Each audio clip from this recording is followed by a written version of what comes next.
તમે બધાને ભોજન બનાવી રીતે વખતે તેલમાં ઉપયોગ કરવો જોઈએ કે આ અલગ તેલ વિના શાકભાજીનો ઉપયોગ કોઈ મૂલ્ય નથી.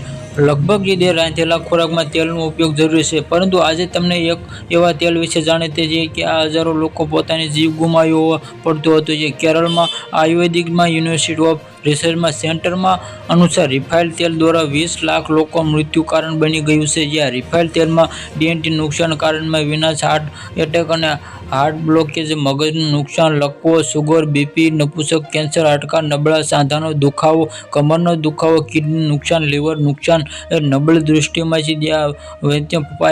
પાઇપ પર ચામડીના રોગો વગેરેનું કારણ બને છે. જે આ પદ્ધતિનું તેલને સ્વાદિષ્ટ, ગંધિત અને રંગીન બનાવવા માટે તેલ હજાર તમામ અશુદ્ધિઓ તેલ કાઢવામાં આવે છે. જ્યાં ધોવા માટે પાણીનું મીઠું, કોસ્ટિયમ સોડા, સલ્ફર, પોટેશિયમ એસિડ અને અન્ય ખતરનાક એસિડનો ઉપયોગ કરવામાં આવે છે, જેથી તેમાં અશુદ્ધિ દૂર થાય છે. જે આ પ્રકારની કોલસા જેવો કચરો ઉત્પન્ન થાય છે, જેના કારણે ટાયર બનાવવા થાય છે અને આ તેલમાં એસિડના કારણે ઝેરી બની ગયું છે.